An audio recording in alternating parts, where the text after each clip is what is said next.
नमस्कार, स्वागत है आपका कमोडिटी विशेष में। आज हम विशेष बात करने वाले हैं कमोडिटी मार्केट में पोजीशनल नजरिए के हिसाब से आपको कहां पर पोजीशन बनानी चाहिए, चाहे वो सोना चांदी हो, क्रूड हो या बेस मेटल्स हो, और साथ ही ग्लोबल एक्सपर्ट्स कमोडिटी मार्केट के बारे में क्या सोचते हैं ये भी आपको बताएंगे।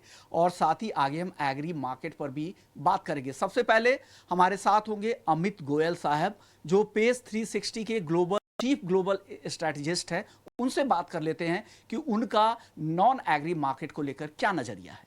कमोडिटी मार्केट में जिस तरह के उतार चढ़ाव देखने को मिले जब उसके बाद से जब से बड़े सेंट्रल बैंकों की बैठक हुई है उसके बाद से तो ये उतार चढ़ाव और बढ़ता जा रहा है। फेड का स्टांस अभी भी काफ़ी सख्त नज़र आ रहा है, लेकिन आगे क्या स्थिति बदलेगी, नवंबर के आसपास से क्या जो एक बार दरें बढ़ने के बाद क्या स्थिति वहां से बदलेगी, क्या माहौल बन रहा है ग्लोबली। हमारे साथ अमित गोयल साहब हैं, चीफ ग्लोबल स्ट्रैटेजिस्ट है पेस 360 के। शुक्रिया सर, आपने वक्त निकाला। सबसे पहले मैं ग्लोबल हालात पे बात करूंगा, खास करके सेंट्रल बैंकों का जो नज़रिया आप देख रहे हैं, लगातार उनका जो फोकस है वो ब्याज दरों को ऊपर ले जाने पर और महंगाई को कम करने पर। क्या लग रहा है, क्या असर होगा बुलियन मार्केट पर, खास करके गोल्ड पर? जी, तो एक तो अगर हम सेंट्रल बैंक्स के नज़रिए की बात करें, जो इस टाइम सबसे जो अहम बात है वो ये है कि वो ऊपर कितना लेके जाएंगे, ये उतना ज़्यादा इस टाइम एक अहम मुद्दा नहीं है, मगर वो कितने टाइम तक रेट्स को कम नहीं करेंगे ये ज़्यादा अहम मुद्दा निकल के आया है। और हमारा ऐसा मानना है कि इस बार जो सेंट्रल बैंक्स ने जो अपना जो एक रुख जो उन्होंने जताया है वो डॉलर के अलावा सभी एसेट क्लासेस के लिए जो है वो नेगेटिव है। और पर्टिकुलरली अगर मैं प्रेशियस मेटल्स की बात करूं तो इन रिपोर्ट्स से पहले गोल्ड बहुत अच्छा ट्रेंड नज़र आ रहा था, सिल्वर भी बहुत अच्छा ट्रेंड नज़र आ रहा था।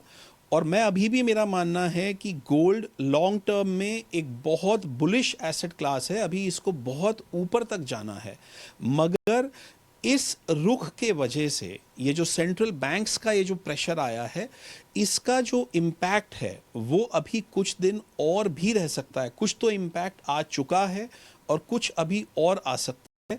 तो इसलिए अगर आपको निवेश भी करना है सोने में, बहुत अच्छा आइडिया है, मगर इसी एक बारी में बहुत ज़्यादा अगर आप निवेश कर देंगे तो थोड़ा सा जो है दिक्कत हो सकती है। तो हम ये सजेस्ट करेंगे कि धीरे धीरे करके आप एक लॉन्ग टर्म आप उस पर बैठ लें, क्योंकि शॉर्ट टर्म में हो सकता है कि डाउन ट्रेंड कुछ दिन और या एक दो हफ्ते भी ठहर सकता है। ओके, चांदी को लेकर क्या लग रहा है? चांदी को लेकर काफ़ी बुलिश है, लंबे समय से एक नैरेटिव भी तय करने की कोशिश हो रही है डोमेस्टिक मार्केट में कि चांदी 1 लाख रुपए हो जाएगी। उस वजह से चांदी में हम तरह तरह की रैली भी देखते हैं, फिर वापस से करेक्शन भी देख रहे हैं। क्या लग रहा है? चांदी दोनों तरह की मेटल है, प्रेशियस भी है, 50% इंडस्ट्रियल मेटल भी है। आपको क्या लग रहा है, चांदी का ट्रेंड अगले 2 से 3 महीने में किस तरह का दिख रहा है? देखिए, एक तो मैं ये कहना चाहूँगा कि जो सबसे अहम मुद्दा चांदी के बारे में है वो है गोल्ड सिल्वर रेशियो। और जो गोल्ड सिल्वर रेशियो जो है वो अभी इन आजकल के टाइम में वो तकरीबन 82-83 के रेंज में चल रहा है। और मेरा ऐसा मानना है कि आने वाले 3-4 सालों में ये गोल्ड सिल्वर रेशियो जो है 100 के ऊपर जा सकता है।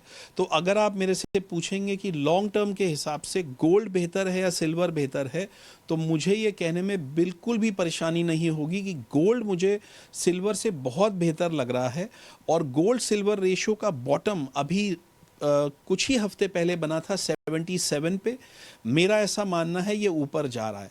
मगर देखिए, गोल्ड को यहाँ से अगर बहुत ऊपर जाना है और गोल्ड सिल्वर रेशियो भी बढ़ जाए तो इसका मतलब ये नहीं है कि चांदी गिरेगी। इसका मतलब ये है कि हो सकता है कि गोल्ड जो है यहाँ से अगले 3 साल में अगर 100% बढ़ता है तो हो सकता है चांदी केवल जो है 50% या 60% बढ़े। तो मैं डेफिनेटली कहूँगा कि चांदी 1 लाख रुपए होएगी, मगर वो नियर फ्यूचर में अभी जो है मुझे नहीं दिख रही है। मुझे लगता है उसके लिए हमें थोड़ा सा और जो है शायद 1-1.5 साल वेट करना पड़ेगा। मगर दोनों में से अगर एक में निवेश करना है तो मेरा ऐसा मानना है कि सोना जो है वो चांदी से बेहतर है। और रेंज की अगर बात करें गोल्ड और सिल्वर में, तो क्या रेंज आप अगले 2 से 3 महीने में दिख रहे हैं? मैं एक टारगेट नहीं पूछ रहा हूं, एक रेंज, किस तरह के रेंज में गोल्ड और सिल्वर ट्रेड करेगा इस साल, जो बाकी के महीने बचे हुए हैं उस महीने में? जी, तो मेरा ऐसा मानना है कि गोल्ड 58,000 के नीचे मुझे किसी भी परिस्थिति में मुझे सोना 58,000 के नीचे MCX पे नहीं दिख रहा है। तो आप मान के चलिए कि 1.5 से लेके 2% से ज़्यादा के डाउनसाइड शायद सोने में नहीं है। अगर मैं चांदी की बात करूं तो चांदी डेफिनेटली गोल्ड से थोड़ा सा ज़्यादा वॉलेटाइल चलता है, उसमें जो मूवमेंट आती है वो थोड़ी ज़्यादा होती है गोल्ड के मुकाबले शॉर्ट टर्म में। तो इसलिए ये मुमकिन है कि चांदी जो है वो गोल्ड अगर 1.5-2% गिरे तो चांदी हो सकता है 3% या 4% भी गिर जाए। मगर अगर ये डाउन ट्रेंड आता है तो ये खरीदने वाला समय होगा। और अगर मैं अप ट्रेंड के जोन की मैं बात करूं तो मेरा ख्याल है दिसंबर तक आपको जो है शायद 61-61,500 के ऊपर मुझे अभी संभावना नहीं दिख रही है। और चांदी की अगर मैं बात करूं तो मुझे ऊपर में 77,000 या 78,000 के ऊपर चांदी नहीं दिख रही है। तो आप ये कह सकते हैं कि गोल्ड में जो रेंज है वो तकरीबन कोई 5-6% की है, 58,000 से लेके तकरीबन कोई 61-61,500 तक की। और चांदी की मैं अगर बात करूं तो नीचे में आप ये मान के चलिए कि कोई 70,000 और ऊपर में मान के चलिए 77,000। मगर मैं फिर कहना चाहूँगा कि ये अगर कुछ दिन आप और बीत जाने दीजिए, ये जो सेंट्रल बैंक्स की मीटिंग्स का जो इम्पैक्ट है इसको पूरा प्ले आउट होने दीजिए। अगर ये इम्पैक्ट पूरा प्ले आउट हो जाता है तो उसके बाद सोना और चांदी दोनों ही निवेश के लिए बहुत बेहतर एसेट क्लासेस हैं। सोने को मैं प्रेफर करूंगा मगर चांदी के ऊपर। सोने को ज़्यादा प्रेफर करेंगे चांदी के ऊपर, लेकिन जो रेंज ये बता रहे हैं गोल्ड को लेकर 58,000 से 61,000, 61,500 का।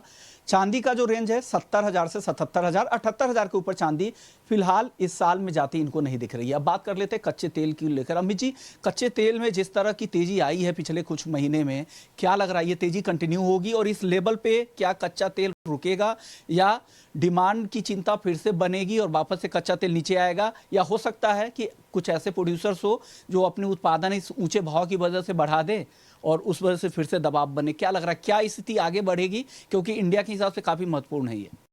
बहुत महत्वपूर्ण है। और मेरा ऐसा मानना है कि जो सऊदी अरेबिया और रशिया दोनों मिलकर जो है वो वर्ल्ड की पूरे कच्चे तेल की जो मार्केट है उसको कंट्रोल करने की कोशिश कर रहे हैं और वो काफ़ी हद तक कामयाब भी रहे हैं। अगर आप जून जुलाई से लेकर जो तेजी बनी है कच्चे तेल में और उसके साथ ही डीजल में, एयर टरबाइन फ्यूल में, तमाम चीज़ों में, वो जो है मेनली सऊदी अरेबिया और रशिया के वजह से बनी है। यूएस में जो है अभी प्रोडक्शन कोई ज़्यादा बढ़ने की हमें कोई ख़ास उम्मीद नहीं है। मगर अगर मैं बात करूं वेनेजुएला की, अगर मैं बात करूं इराक की और अगर मैं बात करूं लीबिया की, तो ये मार्जिनल प्रोड्यूसर्स हैं, इनकी थोड़ी बहुत जो है वो प्रोडक्शन बढ़ सकती है। मेरा ऐसा मानना है कि जो सऊदी अरेबिया और रशिया ने जो मिलकर जो कट्स किए हैं उसका जो प्रभाव आना था मार्केट के ऊपर वो 95 से लेकर 99% जो प्रभाव आना था वो ऑलरेडी आ चुका है। तो इसलिए मुझे लगता है कि जो पिछले कुछ दिनों में जो हाईएस्ट भाव बने हैं कच्चे तेल के, शायद उसके ऊपर मैं अभी नहीं देख रहा हूं। और आप ये मान के चलिए कि नीचे की जो रेंज है वहां से आप तकरीबन कोई 10% जो है वो नीचे की आप एक रेंज बना लीजिए।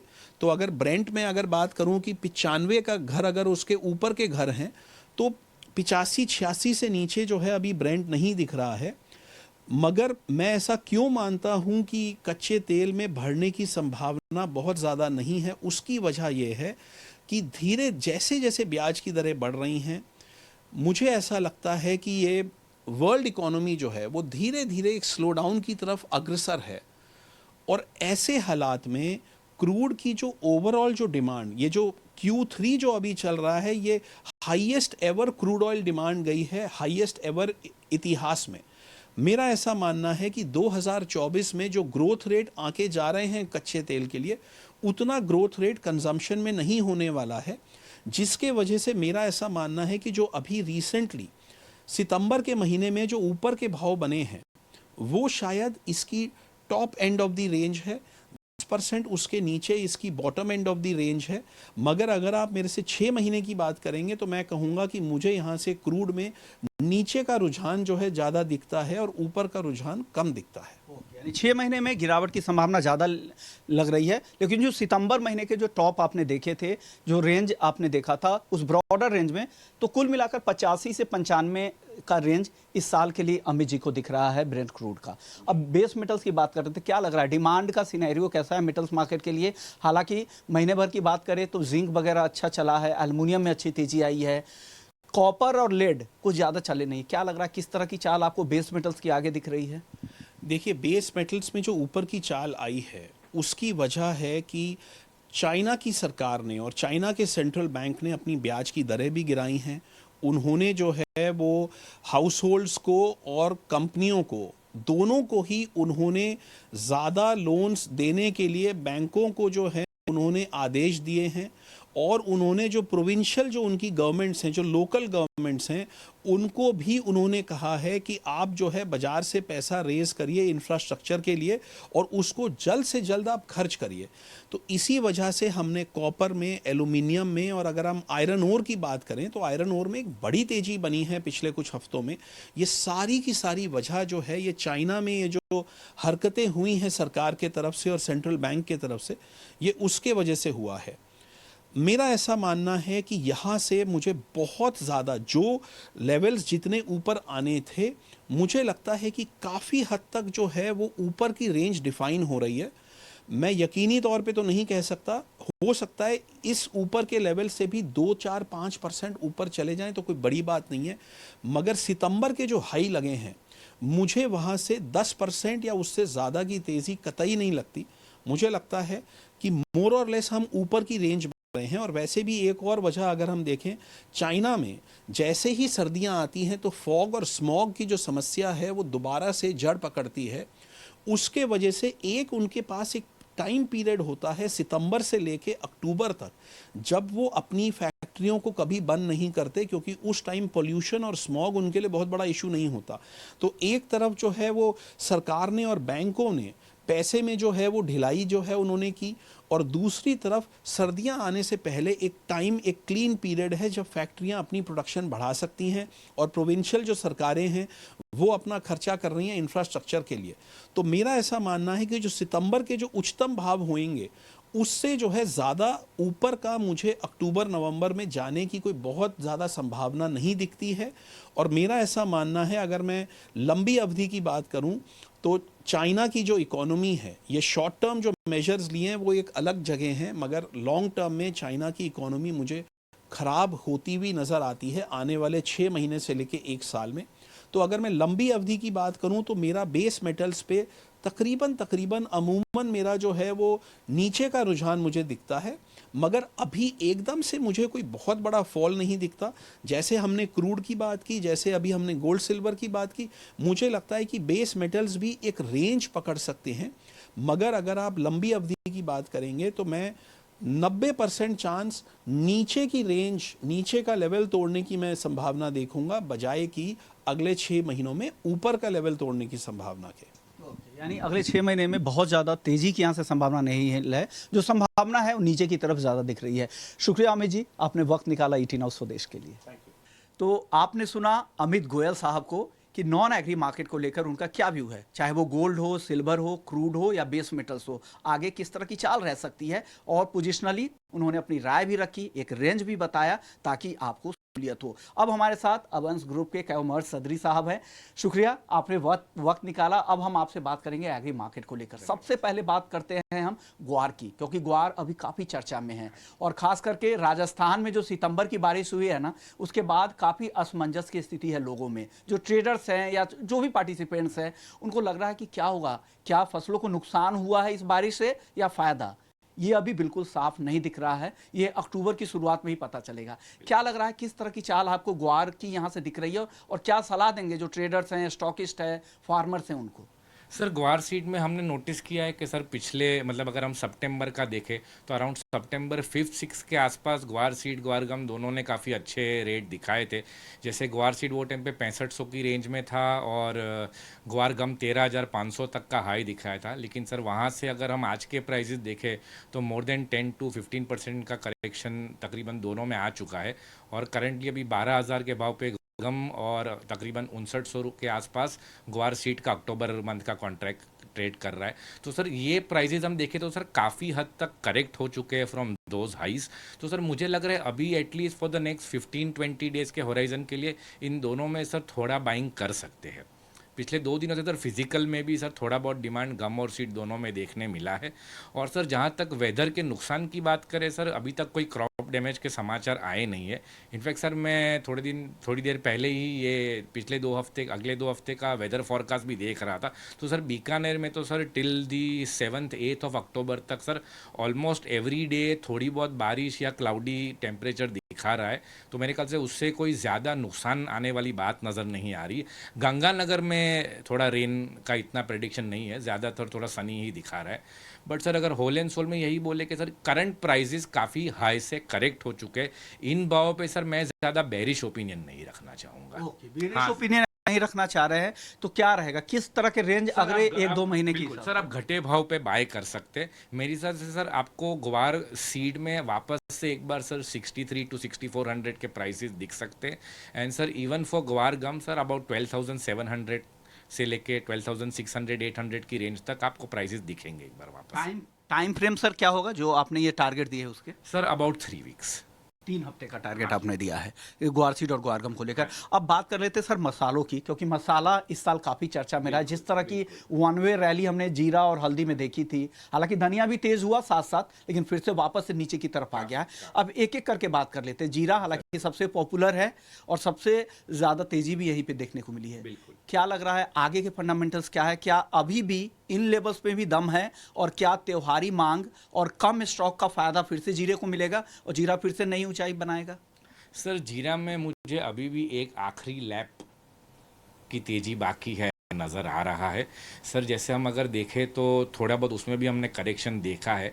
मतलब 1 सितंबर से लेके अब तक में सर ये भी ऊपर में जीरा ने भी 13,500 सॉरी अपना ये कुछ 62,000 के 65,000 का प्राइस बनाया था। पर सर वहाँ से वापस करेक्ट होकर हम अभी 60,500 के आसपास के लेवल्स देख रहे हैं। पर सर जीरा में भी हालांकि फिजिकल में सर थोड़ा बहुत ही हल्का फुल्का डिमांड है, कोई ऐसी ज़्यादा मांग नहीं है। बट जैसा आपने कहा सर फेस्टिवल डिमांड अगले 1.5 महीने में आएगी। तो सर जीरा में भी सर मैं आपको बेरिश ओपिनियन तो नहीं दूंगा। जीरे में सर एक बार मुझे वापस 65-68,000 तक की रेंज नज़र आ रही है इन द नेक्स्ट से 30 डेज। ओके, नेक्स्ट 30 डेज में 65 to 68,000 तक भी जा सकता है। और साल अंत तक अगर बात करें तो जीरा कहाँ तक, क्या 70,000 का भी स्तर दिखेगा साल अंत तक?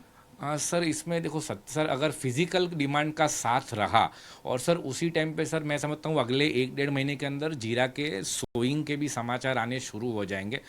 तो सर काफ़ी हद उस पर डिपेंड करेगा। मैं सजेस्ट करूँगा सर एट अ स्टेप लीजिए 65-68, और वो टाइम पर अगर सपोर्ट फिजिकल से मिलता है तो सर 70 भी ब्रीच करना मैं एकदम कंप्लीटली रूल आउट नहीं करूँगा। ओके, यानी 70,000 भी जीरे दिखा सकता है। अब धनिया की बात कर लेते हैं सदरी साहब। धनिया में एक तेजी तो बिल्ड हुई थी, लेकिन वापस से फिर से वही लेवल जो मई जून वाला था उसी लेवल के आसपास आ गया है। क्या लग रहा है, क्या जीरे धनिया का बम्पर क्रॉप और साथ ही अब एक्सपोर्ट डिमांड उस तरह की नहीं रही और रूस की सप्लाई, इसके अलावा भी कुछ फैक्टर्स है जो धनिया नहीं चल रहा है, और चलेगा तो कहाँ तक चलेगा? क्या रेंज आप देख रहे हैं? फंडामेंटल्स भी बताइए और भाव भी बताइए। सर धनिया इन सभी मसालों के मुकाबले अगर सर हम उसको जीरा या टर्मरिक से कंपेयर करेंगे तो वो चला ही नहीं है। मतलब इफेक्टिवली देखा जाए तो वो चला ही नहीं है। मतलब वो उसमें काफ़ी हमने सर करेक्शन भी देखे सर। जब भी 74-7500 के प्राइजेस ब्रीच करता है वो नीचे में वापस 68-69 दिखा देता है। सर धनिये में मैं बुलिश नहीं हूँ, मुझे धनिया में तेज़ी नहीं नज़र आ रही है। फिजिकल में सर इतना डिमांड नहीं है सर, इंडिया में स्टॉक सफिशिएंट है। ओके, लेकिन सर एक बात और हो सकती है कि अगर भाव कम है तो किसान इस बार खेती ना करे, नए सीजन में क्या फिर से नई तेजी तो नहीं बिल्ड होगी? क्योंकि किसानों का रुझान इस बार धनिया में कम रहेगा और बाकी जीरा और जीरे में उनका फोकस बढ़ सकता है। क्या उसका फ़ायदा आगे अगले सीजन में मिल सकता है? और प्राइस के हिसाब से भी अट्रैक्टिव, सबसे अट्रैक्टिव वही है क्या? सर देखिए हमने धनिया में सर इससे भी काफ़ी नीचे के भाव देखे हैं। जैसे सर हमने देखा तो सर मार्च अप्रैल में सर इसने 6500 का बैरियर भी ब्रेक किया है। तो सर वहाँ के मुकाबले भले स्लो है, तो सर मेरे हिसाब से धनिया में सर सोइंग तो आएगी, ऐसा नहीं है कि फार्मर उसको नहीं सो करेगा, पर अगर अगले एक महीने के होराइजन के हिसाब से सर मैं धनिया में बाइंग की सलाह नहीं दूंगा। अगर अगर ऊपर के प्राइजेस आते हैं 74 7500 अगर, तो सर उसको उछाले पे बेचना चाहिए। ओके, नहीं उछाले बेचने की सलाह सदरी साहब की है। लेकिन अब बात कर लेते हैं हल्दी की। हल्दी भी जल्दी जल्दी ऊपर की तरफ आ गई, लेकिन अब क्या लग रहा है, क्या आप करेक्शन की संभावना लग रही है? क्या रेंज देख रहे हैं अगले 1-2 महीने में? दिवाली तक का अगर कोई दायरा अगर हल्दी का पूछे तो आपको क्या लग रहा है, और ट्रिगर क्या है हल्दी में? आगे किस तरह के फंडामेंटल्स आपको बनते दिख रहे हैं हल्दी में? सर हल्दी अभी सर थोड़ा टॉप हैवी हो गई है, जैसा कि हमने देखा कि जब इसने 16,500 के लेवल्स क्रॉस किए तो सर उसने फिर वापस नीचे में हमें पिछले 2 हफ्ते में सर 13,500 का लेवल भी दिखाया है। फिर वहाँ से 15,000 रुपीज़ के रेंज पे थोड़ी बहुत स्टेबल हुई है, अभी कुछ 14,800 के आसपास चल रही है।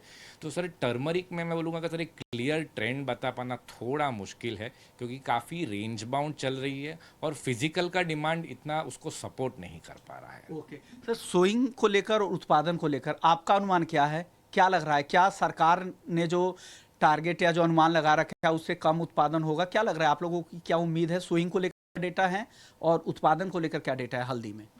सर ये जो कम बारिश हमने पिछले 2-1 महीने में देखी है सर, उस वजह से सर सोइंग को थोड़ा इम्पैक्ट तो आएगा। और हाँ सर, अगले साल भी सर पाइपलाइन टाइट रहेगी, पर वो किस प्राइजेस पे वो कंसोलिडेट होगी वो करंट स्टेट में बता पाना थोड़ा मुश्किल है। Sir I would say in the next 20 days to 1 month थोड़ा टर्मरिक में रेंज ज़्यादा क्लियर होगा। अभी के लिए सर मैं बोलूँगा टर्मरिक को थोड़ा रेंज बाउंड ही एक्सप्लोर करना चाहिए। मुझे सर 14,000 से नीचे में बेरिश नहीं लग रहा है, और करंट राउंड में सर एक बार 16,000 से ज़्यादा ऊपर में लेवल भी नहीं नज़र आ रहा है। सबसे रेंज बाउंड चलेगी टर्मरिक सभी मसालों में। ओके, यानी टर्मरिक रेंज बाउंड चलेगी 14,000 नीचे में और ऊपर 16,000 तक, कुछ दिनों तक यही दायरा रह सकता है। सर अब आखिरी सवाल होगा सोयाबीन को लेकर। सोयाबीन को लेकर अभी से अनुमान लगने लगे हैं, क्या लग रहा है सोयाबीन को लेकर? क्या रिपोर्ट आ रही है? भाव के बारे में ज़्यादा बात नहीं करेंगे क्योंकि वादा में अभी ट्रेड नहीं होता, लेकिन फंडामेंटल्स क्या खबर आ रही है? सर सोयाबीन के फंडामेंटल तो अच्छे हैं सर, पिछले साल भी इसके प्राइजेस में स्टेबिलिटी थी, तो सर वही मेरे हिसाब से एक बार वापस कंटिन्यू रहना चाहिए।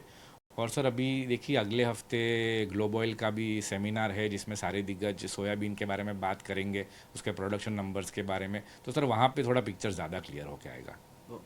शुक्रिया sir, thank you so much, आपने वक्त निकाला ईटी नाउ स्वदेश के लिए। तो आपने पोजिशनल नजरिए से नॉन एग्री मार्केट पर और एग्री मार्केट पर इन दो दिग्गजों की राय सुनी कि उनकी क्या राय है, कहां पर आपको इन्वेस्ट करना चाहिए, कहां पर ट्रेड करना चाहिए, और अगले इस साल तक 2023 से लेकर 2024 तक किस तरह की चाल रहेगी गोल्ड सिल्वर की, क्रूड की, मेटल की और साथ ही एग्री मार्केट की। तो कमोडिटी विशेष में फिलहाल इतना ही, लेकिन बाकी खबरों के लिए आप बने रहिए ईटी नाउ स्वदेश के साथ। नमस्कार।